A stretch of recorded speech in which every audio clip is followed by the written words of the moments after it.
We're getting started here this morning. We got 1,300 people registered today. We got 50 projects that we're talking about in almost 20 different panels with 110 speakers. And we've got 40 different civics and chambers here. We have 65 different elected officials coming and going today.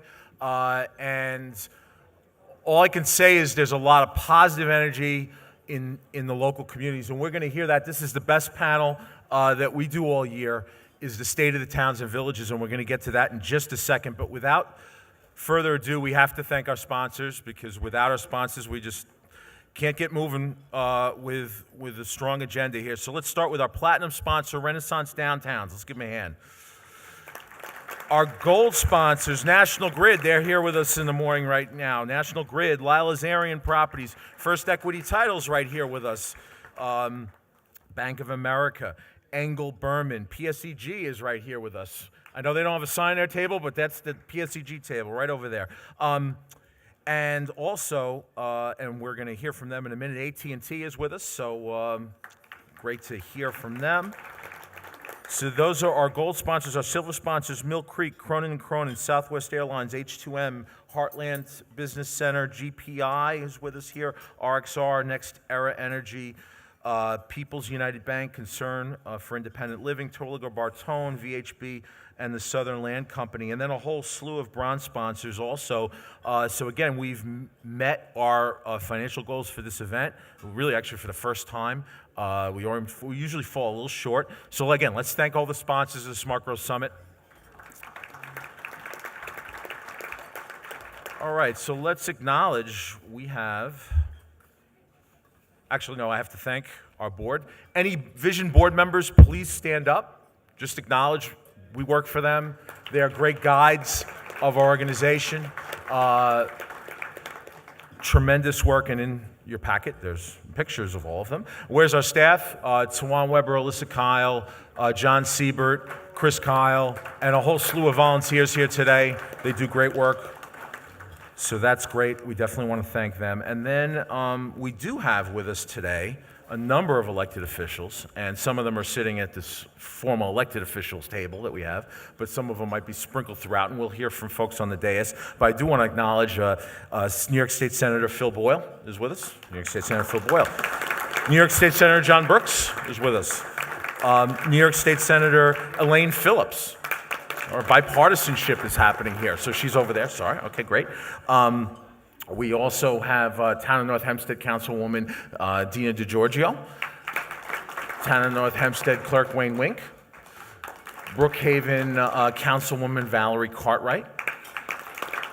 We have the Huntington Supervisor Frank Petrone, who's helped us get started when we were Vision Huntington.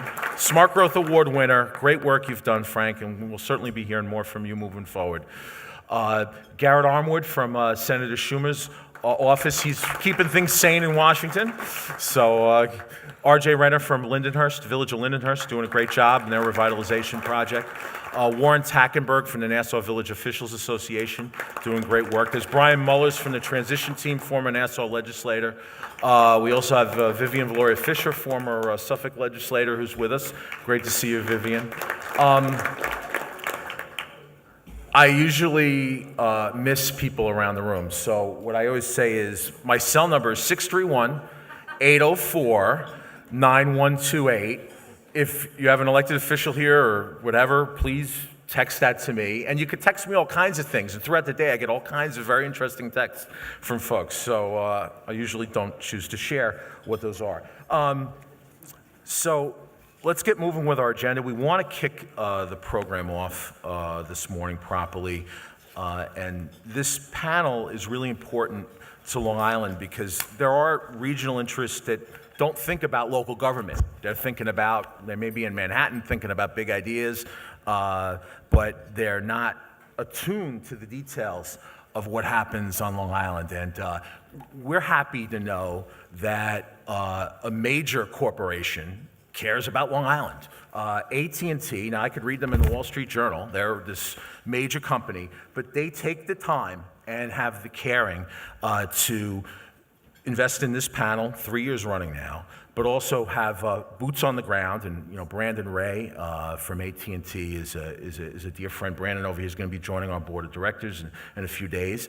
And AT&T has just been great. And Marissa Shorenstein, for 5 years now, she's been the president of AT&T New York, and now she's expanded to the East region.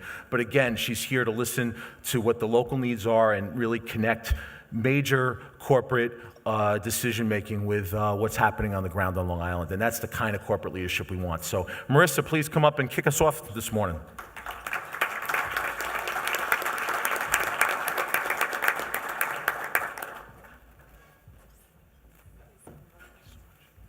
All right, let's bring this way down.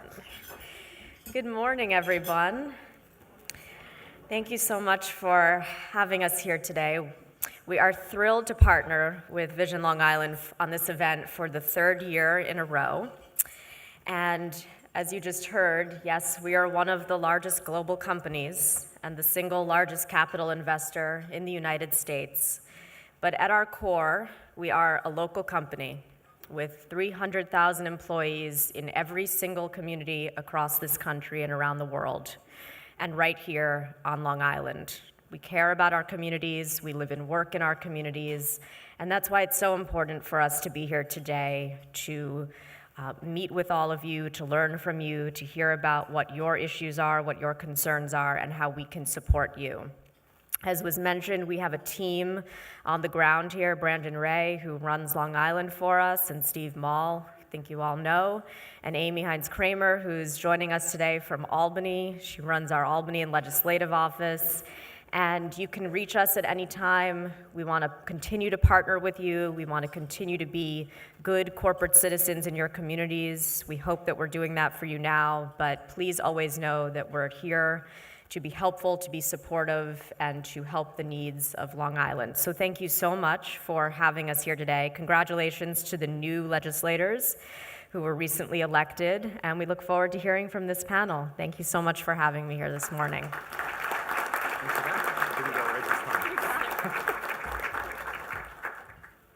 All right, so let's introduce this panel and get Joy up here and get moving. So I'm going to just start. I'll introduce the dais, and then we'll get rolling. So just on this one end of the day, it's Suffolk Chambers of Commerce and Long Island Business Council and co-chair of Vision's board, Bob Fonte. We all hear about Patchogue. Sometimes it's like, wow, I'm trying to get other downtowns going, but and they are going. But you've been the leader, Paul Pontieri, Village of Patchogue Mayor. Glad he's back with us. In Huntington, Supervisor-elect has just joined us, Chad Lupinacci. We knew him in Albany, and now we'll hear from him in Huntington Town Hall, who has been working super hard for a very long career, but most recently, the Heartland Project is just the biggest project on Long Island for mixed use. Angie Carpenter has taken some real leadership here. Richie Schaefer from the town of Babylon very clearly has been doing revitalization for many years. From this end, Trudy Fitzsimmons, co-chair of Vision Long Island's board. Our good friend who we've been doing revitalization work with in Farmingdale, Ralph Extern, mayor. New York State DRI winner and just a great guy in downtown and his hometown in Westbury, Mayor Peter Cavallaro, Westbury. Who we've been spending a lot of time with in Hicksville. Oyster Bay Supervisor Joe Saladino is doing a great job. Revitalization is coming to Hicksville. And now Laura Gillen, Town of Hempstead. Wow. Hempstead Supervisor-elect. And in her platform, in her campaign, was downtown redevelopment with community input. That was just so exciting to see that. So with that, we're excited. Joy Brown, how many years have you been doing this for us? 10 years? Too long. Okay. I'm done. Joy needs no introduction. Thank you, Joy, for doing this. And thanks, guys, for being here.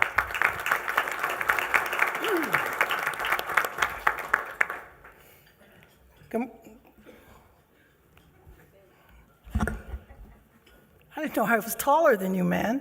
Good morning, Long Island. Y'all sound like I do, and I got home late last night from the city. Let's do it again. Take a breath in. Good morning, Long Island. Good morning. There you go. The trick is to keep you awake. I want to start out by reminding the panel we have some new members here, but our goal here today is to not let anybody go to sleep. That is our overarching goal. In addition to that, what we want to do is make certain that we hit some of the big topics that we need to hit. Let's start off with first off, I want to acknowledge you do have three supervisor-elects here now, right? All three of you guys. Congratulations. We look forward especially to hearing what you want to do. But let's start off with the Regional Plan Association. Are you all familiar with the Regional Plan Association's report? Okay, what it said basically was Long Island will die unless, or at least Newsday characterized it as saying, Long Island will die unless a few things happen. One is more diversity in housing. But one is more diversity in housing, and another thing that they had was the tolling on the LIE, basically. Any reaction to that? I mean, it seemed to me that the recommendations are things that are already being, except for that tolling on the LIE, already being done out here in Long Island.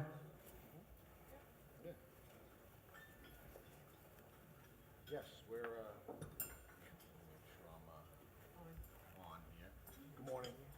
here. Good morning, everyone.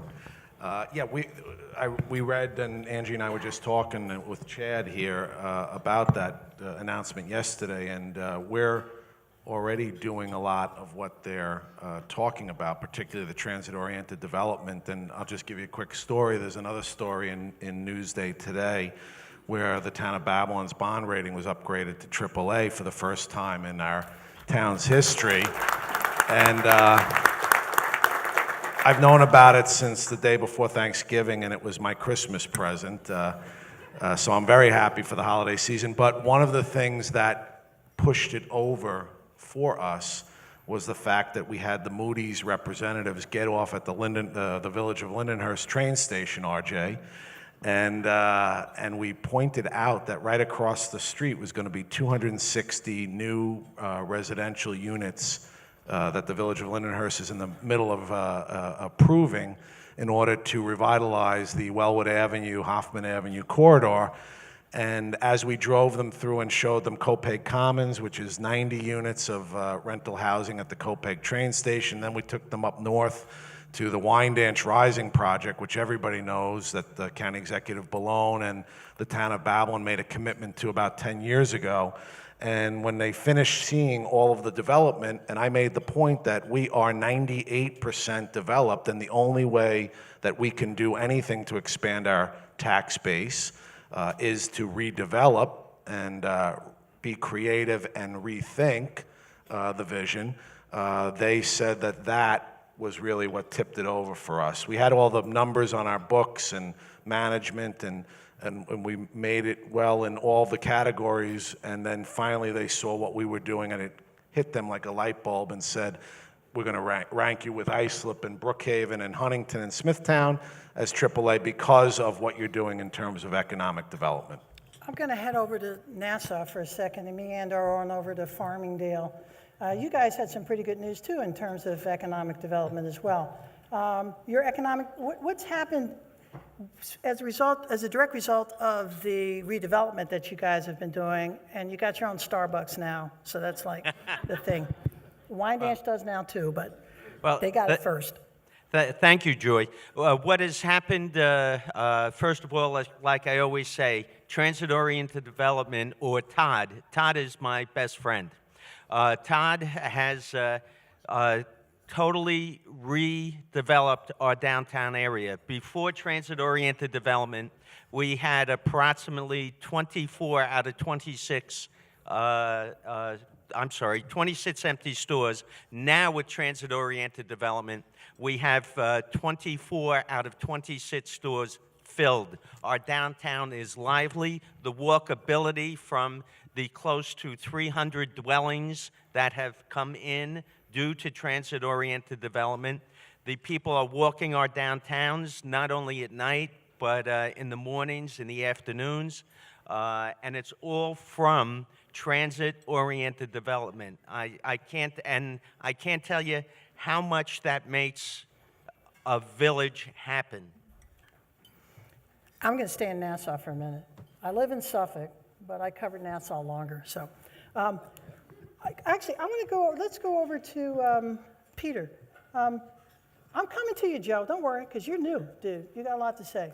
Peter, transit-oriented development and the type of development that's been going on in Westbury. It's sort of a changed community. Would you talk a bit about that? Has there been economic impact over there as well? I think there's been tremendous impact.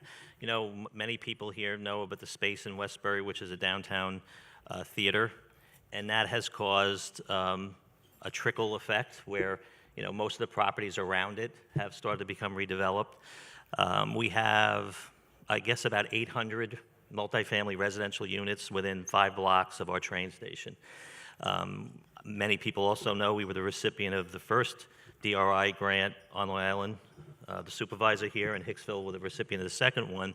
But one of the major components of our plan is to redevelop, do more transit-oriented development right proximate to the train station in a 28-acre parcel of land that's right adjacent to the train station. So we envision, you know, hundreds of more multifamily units going in, you know, over the next couple of years.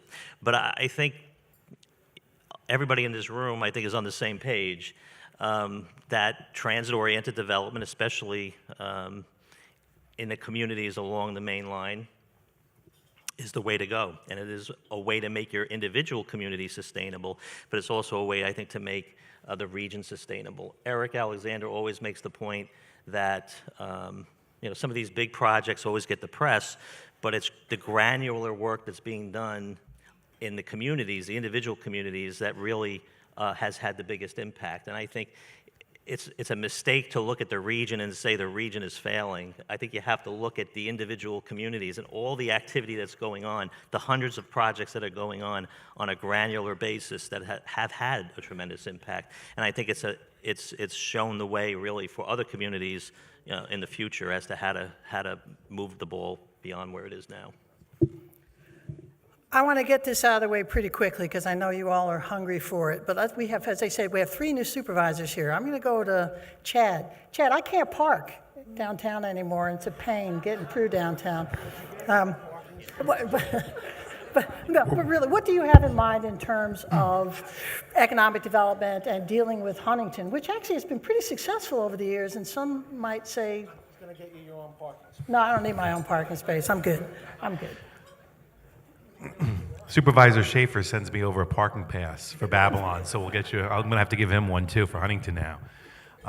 But basically, what you're looking at, that was one of the things that I know the current administration, Supervisor Pt.1, has been working on, and we are going to have to build a parking infrastructure down in Huntington Village to make sure that there's enough parking spaces that people can access the bars and the restaurants in downtown. And I think we're going to build off the successes of Supervisor Pt.1's administration too, with helping to redevelop Huntington Station. And we're going to look towards mixed use, developing retail stores with apartments, and really working along with the train station there, as it originally was back decades ago, where people could get off the train, they could buy products in the retail stores, and they could live above their retail space. And that's where my mother was first born and raised, was above a butcher shop right near the station. So until urban renewal occurred in the 1960s, when Huntington Station was torn down, it was a vibrant, walkable village area. And that's what we want to restore too. So it's basically one continuous area right up and down 110 from the station right through the village, where you could buy things, where you could socialize, where you can grab a cup of coffee, where you could hang out at the Paramount and see a show. And we're going to build off those successes that Supervisor Pt.1 started off, and we're going to make sure that they come to fruition in the next few years. Now, you've been in the committee for a while. Remember Avalon Bay? Yes. And remember the debate. We had an ugly debate about Avalon Bay coming to Huntington. What would you say is the tenor of the community now since that time? Because there are an awful lot of things going on, awful lot of multifamily housing going up. Well, I think everyone always wants to be brought into the conversation. They don't want to be surprised by plans all the stakeholders want to be involved in the process. The civic associations want to be involved. And I think going to the forefront of the community in the beginning, making sure the questions are answered, making sure people have input, I think is the best way to approach it. So I don't think anyone's against basically certain types of housing. I think we just need to make sure all the housing needs of the community are met and everyone's brought into the process of decision making, that there are no surprises, and that people are brought into the dialogue. I mean, people don't want overdevelopment to the point where you have skyscrapers and it's affecting the environment, the water content, and of course the sunlight. But people do want to make sure that the town of Huntington's open for business and that we're ready to go, and that town hall will work along with the businesses and the developers. Joe, I'm going to save you for last. Laura, you've got the hub. You can fill in the blanks after that. What's the plan? What's the plan? Just not to put any pressure on you, but there's been a certain amount of criticism for the town of Huntington having a hand in like the Islanders leaving and all sorts of stuff. So what's on your mind? Well, I think we really have tremendous potential now for the hub, both with my desire to see things actually move forward there, coupled with County Executive-elect Laura Curran. I think there's real potential because we both are like-minded in what we want to see go forward there and actually get things off the ground there, because there's been a lot of inertia for years there. And so our vision is really working together to get things moving forward, perhaps looking at some of the plans that are there now and re-examining whether some things should change, including the housing at the hub, and working together to really move things forward. So when you close your eyes, what do you see? When I close my eyes, I see a vibrant area where we have retail thriving, housing that's affordable for some of our young people graduating from Hofstra University and other local communities or other colleges, being able to afford to come back to Long Island, perhaps people downsizing, businesses thriving because they have residents right there who will support the retail that's there. We know that retail is kind of a dying industry, but if you have captive residents right there, they will support the local businesses there. So we'll see our businesses thrive, plus other entertainment components that will be successful because of the community around there. Mr. Saladino, congratulations, man. You really blew it out in that election. Holy moly. So when you close your eyes, what do you see coming up for the town of Oyster Bay? And, we can talk about that garage that's crumbling too if you want to, but I'll leave that up to you. When I close my eyes, I see an opportunity to actually get 4 hours of sleep in a row for the first time. We are embarking on a tremendous renaissance in the town of Oyster Bay, led by projects like our Hicksville downtown, which is an amazing opportunity. One doesn't have to wonder about the future of Oyster Bay because you're already seeing it taking shape. As the winners of this year's DRI grant, that $10 million will unlock the key. Developers are coming to Oyster Bay for the great opportunities that are being presented. We're proposing a High Line, so many new opportunities for streetscaping, and a brand new downtown in Hicksville. Our team is here, led by our Commissioner of Planning and Development, Leslie Macaron. Leslie, raise your hand. I know all the developers will want to touch base with Leslie. And our economic development team also consists of Jim McCaffrey, Stephen Delegati. Our team is here to bring more opportunities. And then we'll continue this opportunity of redevelopment in terms of transit-oriented development and mixed use, affordable homes, places for empty nesters to start the next chapter in their life. It's a very, very exciting time. In the meanwhile, we're raising all of our opportunities to bring up our bond rating, and Supervisor Schaefer, we're looking forward to joining you in a very special AAA circle in the coming years. That's going to be quite a jump. Sorry, I had to throw that in. Sorry about that. That's what they said. No, well, we can talk about that off time. let's open up the floor now, so you guys can jump in and as much as you want to. Okay, I'll take care of it. I'll do it, yes. A lot of veterans up here, a lot of people who have seen development all the way through. So I want to go to our veteran supervisors. What do you see that's coming up next? What's new in your towns? You've already done some things. And Angie, I have to come to you because he whispered at me to make you come. But I was coming your way anyway, just so you know. Well, I'm not too much of a veteran. I've been there 2.5 years now, and it's been an exciting time. Longer than these guys. Moved up the seniority ladder. There you go. Are you the, well, you're not the oldest. We won't go there. It really has been a very exciting time for the town of Islip. This week in particular, thank you Newsday. We had a beautiful front page story on Sunday about our airport, which has been an area of focus for me, trying to bring that back to what we know it had the potential to be. And people are starting to recognize that. We have a lot going on in our downtowns. Bayshore obviously is front and center, which brings you to the issue of problems. You're successful, now you have a problem, we have a parking problem. And as Mayor Pontieri said earlier, we were chatting, that's the kind of problem you want to have. You want to have a parking problem in your downtown. You want to have people looking for spaces, so you have to manage it. So we did implement a parking management program, spoke with Huntington, spoke with Patchogue to find out from them how to go, and that's up and running. Certainly people are not thrilled with having to pay for parking, but it does give turnover to spaces, and that's important. I anecdotally will just tell you, in Islip, I was leaving town hall one evening and had called the local butcher and ordered something and went to pick it up, and there was no place to park. And I literally circled 3 times, wound up having to park pretty far away in one of the back lots. And as I'm walking to the butcher shop, I'm thinking to myself, well, I'm not going to be buying as much because I'm not going to be able to carry all of this stuff. And when I walked in, I said to him, boy, the parking is horrible. And he goes, you see that car out there? They've been there since 9 o'clock this morning. And this was at 6 o'clock. So you need to keep parking moving. We're doing that. In our downtown, we've got a lot of multifamily housing happening, apartments. We've just approved 100 units of totally affordable housing right there in the downtown. We've got 8 new restaurants, non-franchise restaurants online to be opening up in Bayshore. So it's rivaling Huntington for a restaurant destination to go to.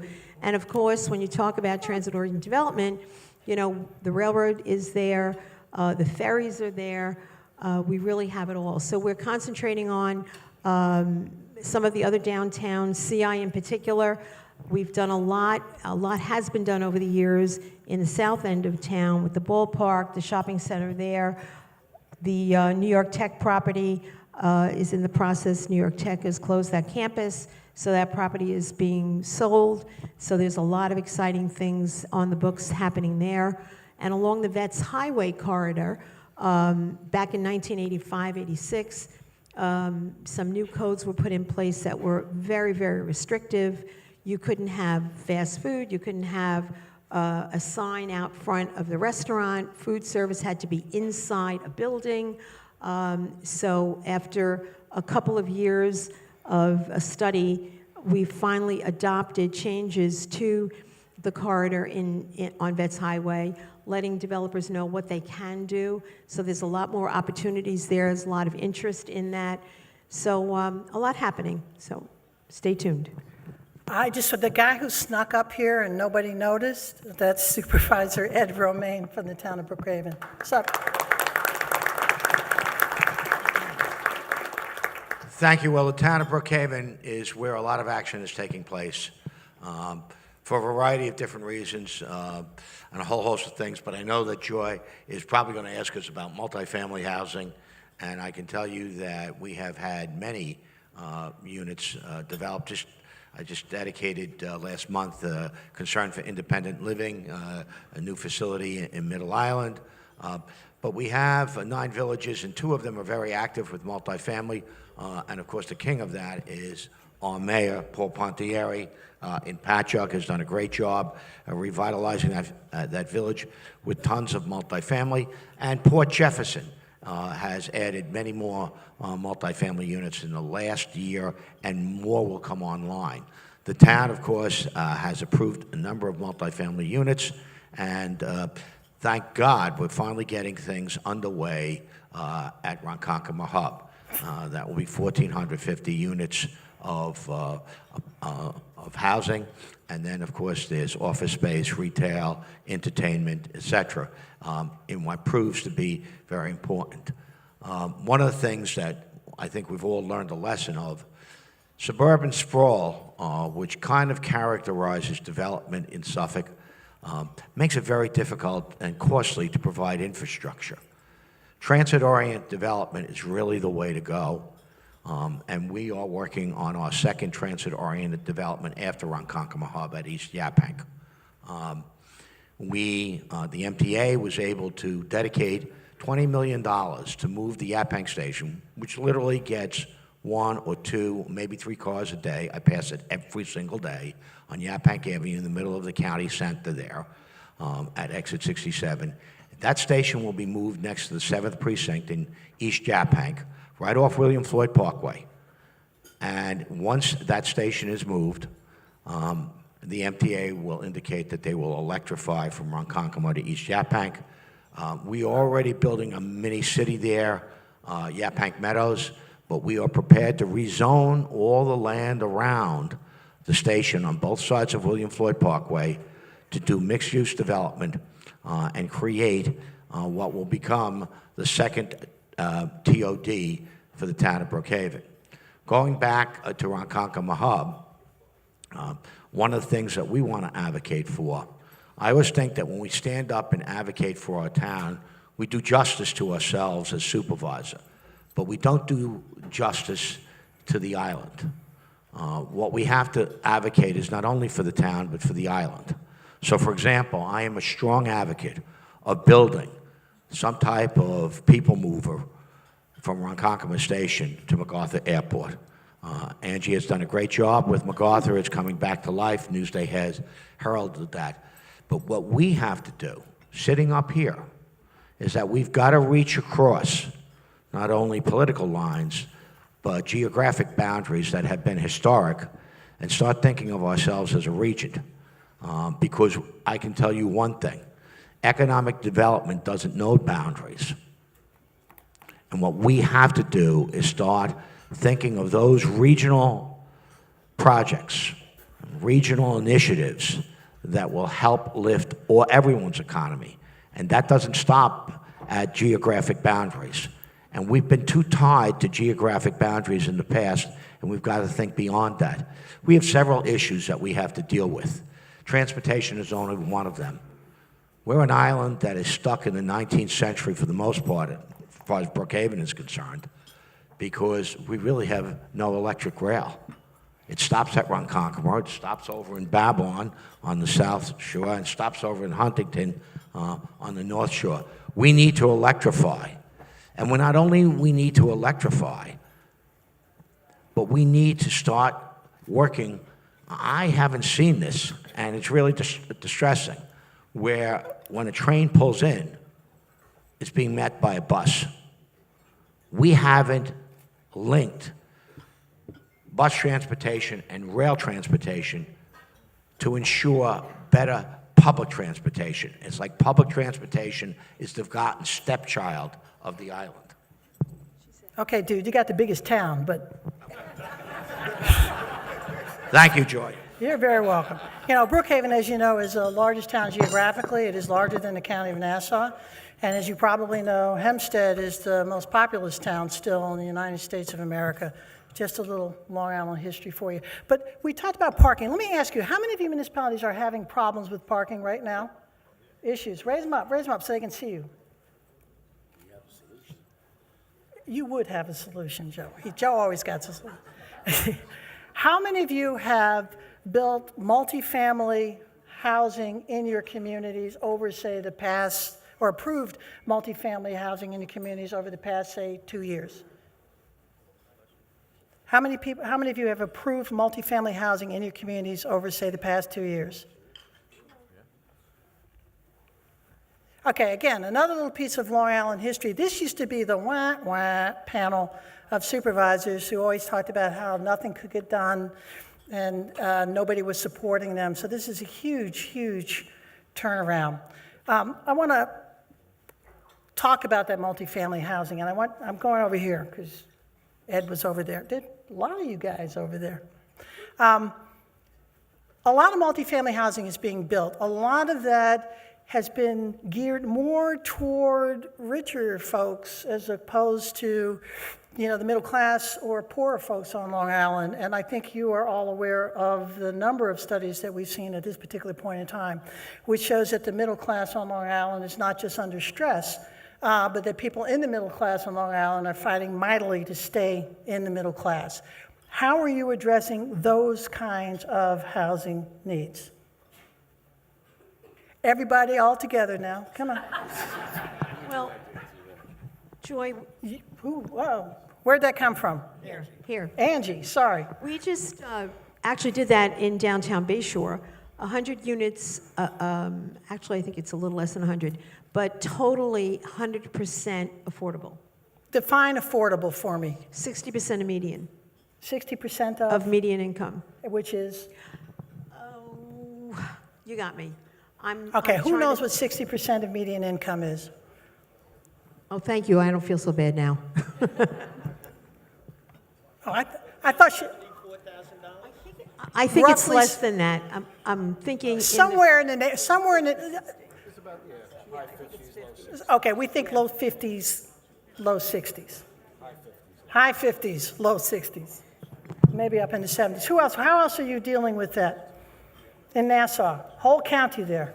What Farmingdale is looking at as we move forward, instead of taking money incentives, the board is contemplating taking as you probably all know, we're required by the New York State Long Island Housing Act to do 10% affordable.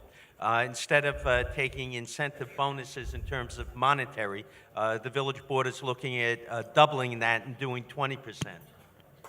So we're seriously looking at that. That's a step in the right direction. Joy, and just so you know, we have doubled it already in Babylon. Our IDA enacted a regulation that requires 20% affordable. So, for example, a project that we just did at the Copeg train station, known as Copeg Commons, done by Conifer National residential developer, that's 20%. Similar to what Angie described as 60% median income, so 20% is required, and that's for all projects that go through our industrial development agency. We've got Engel Berman is working on a project now for Deer Park, taking an old elementary school and changing it into 200 units of rental housing right off of Bayshore Road and Deer Park Avenue, and that again will have the affordable component where we went beyond what the DiNapoli law said, which was the 10%. What's the reaction to the affordability issue in your communities? I mean, for a long time here, you could do multifamily housing if it was for elderly people. Then you could do multifamily housing if it was for wealthy people. So now it looks like it was easier to get that kind of stuff done, or wealthier people. Now we're hearing more about this affordability issue. Is it? It's open. It's open now. It's not geared at 55 and over, but it's open. Is it easier to get affordable housing? It's. I would say, being supervisor in the 90s, they would have burned me at the stake. Supervisor in the 2010 decade, much different and much easier. And I would say that, based on what I know of the demographics of Babylon, I've seen the shift because of people who've bought the housing of the retirees who've come from Queens, Brooklyn, and other urban areas to move out to the island. There's a different mindset about the need for the housing. And I've seen it very, very vividly in public meetings, discussions, social media discussions, and it's definitely a shift from 20 years ago. What a difference it's is new still not century easy. makes. Pardon me?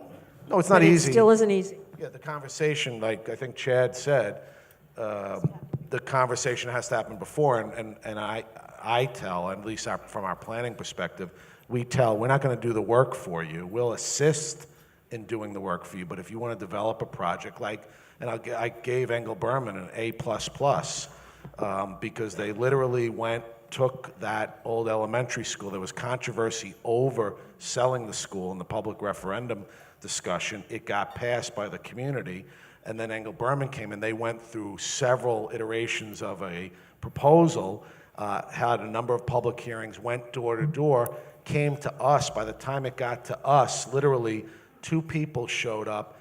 These are 2 of our chronic complainers who got up and said what a wonderful project it was. So I said to them, they get A++ for the effort that they put in to do that. So it's got to be the work that's got to get done. I think Angie, everybody. you said that it's not easy, so tell us, Dish, what's going on?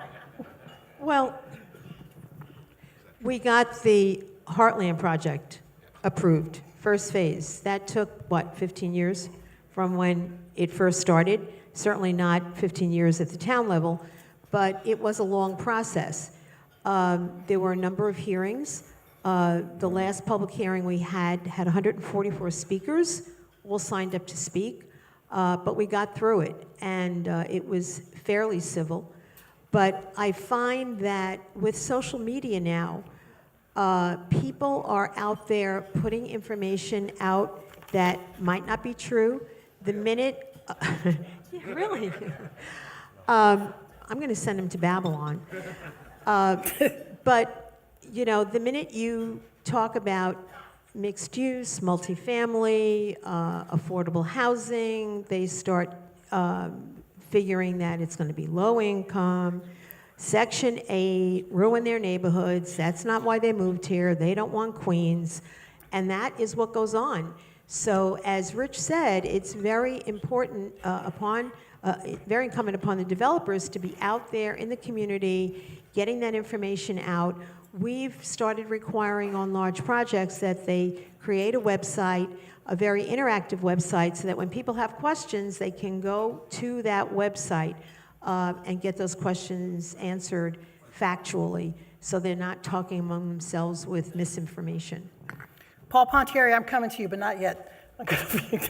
That's early warning. Don't worry about it. Nassau County, home of Levittown, the original, the first post-World War II suburb. In terms, and this has traditionally been a place that has been very resistant to the idea of affordable housing.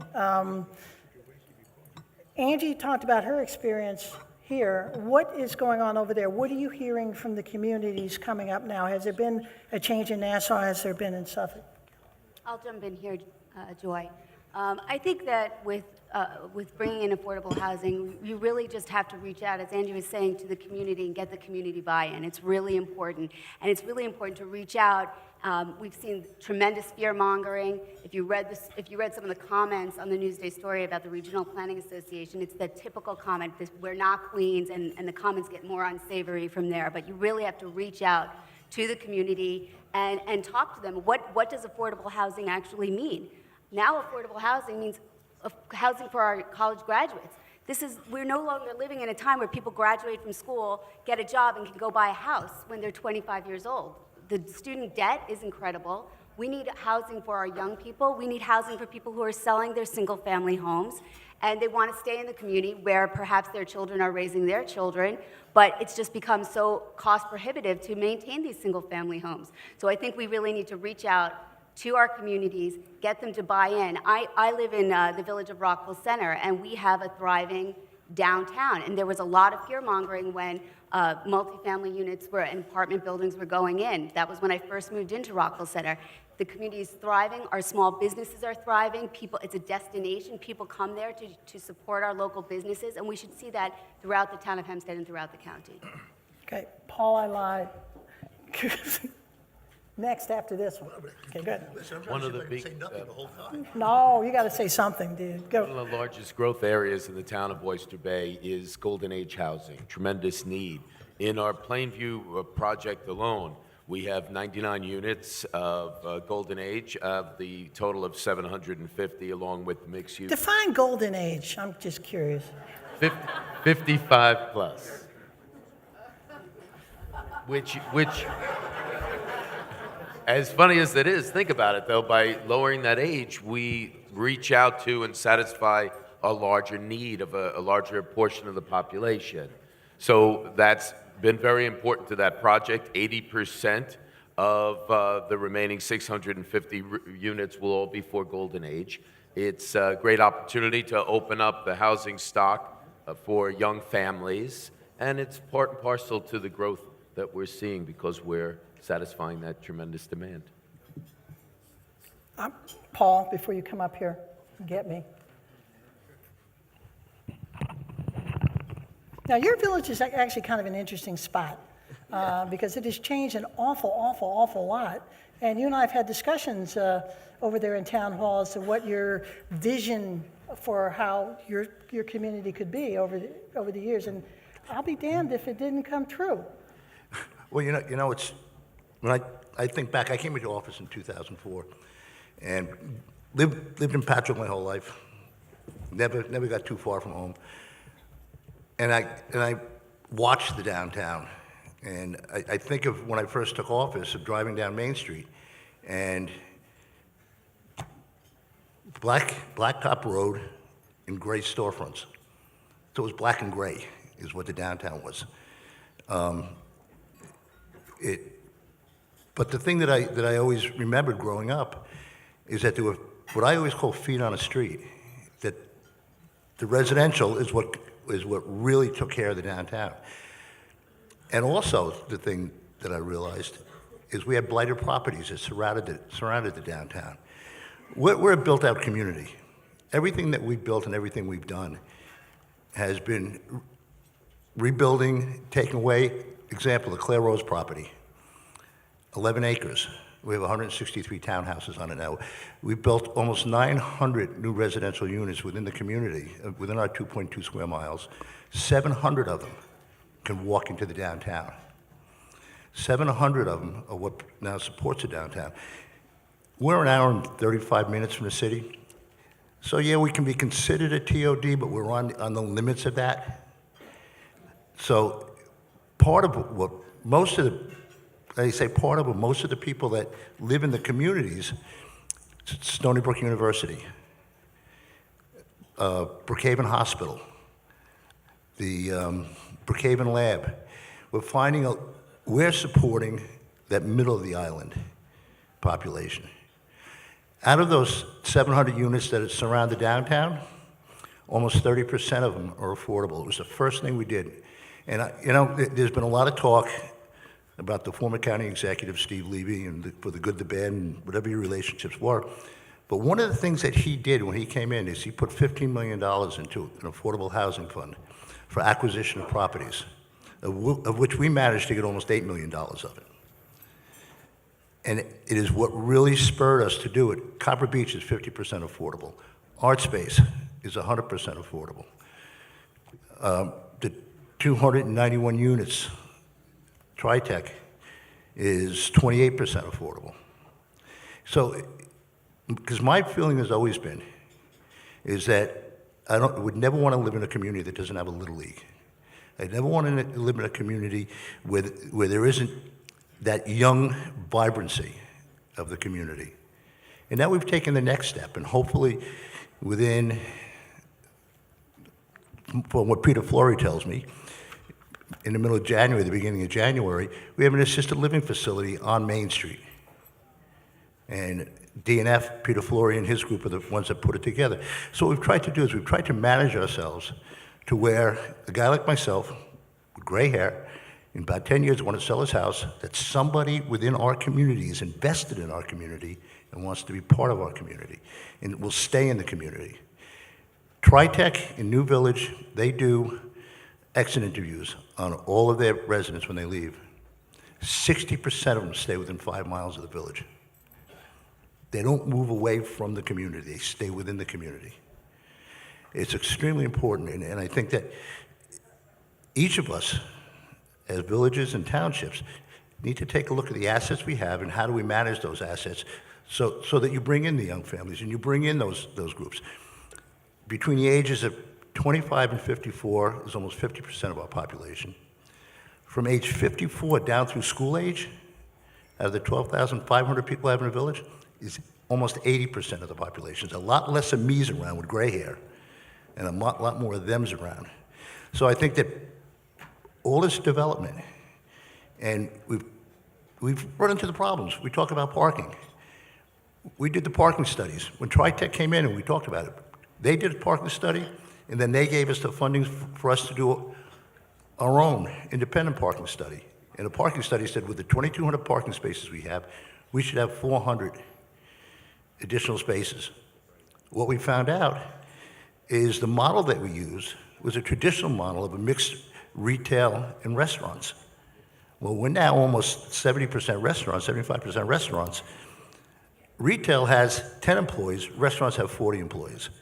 So goodbye to our 400 spaces. So what we've done, and some of you may have gotten a parking ticket. If you do, see me when this is over.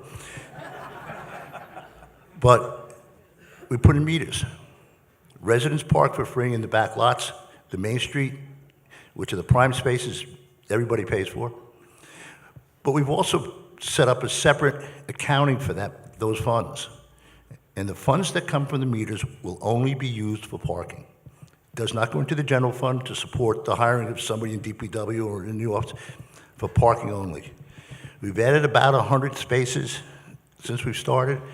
We're into our 4th year, so now we're starting to manage the dollars to see what we can do next. We have properties in line to be purchased. We will solve the problem.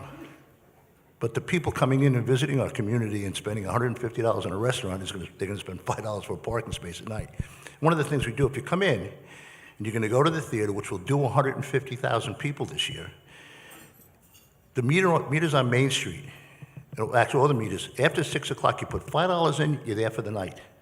Now, my hope is you stay for 2 hours, you leave, then the next guy comes and puts $5 in, then the person after that puts $5 in. But the purpose is we want you to be able to come into town, enjoy yourselves, and not worry about the meters. How much money have you gotten from the parking meters? What's that? How much money have you gotten from the parking meters? We expect this year to get about $500,000 worth of just meter money, and that doesn't count tickets. So it's, and what we'll do we're going to wait we're going to wait 5 years, because at the end of 5 years, the lease is up we own the machines, and we'll be able to stabilize the dollars and understand. You can't jump into building stuff unless you know exactly what you got and how you're going to do it. It's all about that. Just one other thing, and I have never been a proponent of the 2% tax cap. Because basically when it comes to villages and towns, sometimes it's 0.58, so it's really not 2%. We've always breached the cap, 1.5%, 2%, 3%, whatever it may be. This year, the treasurer came to me, because we develop a budget and we pass a budget. And if it happens to stay under the cap, it stays under the cap. If it doesn't go, then it's over the cap. This year, the treasurer came to me in March and said, Paul, I got good news and bad news. I don't know. She said, I think it's good news. You're probably going to think it's bad news. She said, we're under the cap. I said, how are we under the cap? I said, you can't be under the cap. I said, I did what I always did. We're paving roads over here. We're doing this. We're doing that. We're doing the other thing. The assessed values of properties went up by $500,000. I mentioned the Clare Rose property, 163 townhouses. Before, they were paying $65,000 in village taxes. Now they're paying almost $300,000 in village taxes. So when you take a look at what the housing does, what it does to property values, what it does to your downtown in terms of making it vibrant and people want to come. We have a parking problem, but we also have Uber cars driving up and down and taxi cabs all over the place. More people come in by Uber and train than anything else. So you don't beat the tax. And my reasoning behind the tax cap is that if we as a community don't invest in our village, who is going to invest in it? So if you stand at a cap consistently and you don't pave roads, you don't take care of things, then you're done. And now I'm done.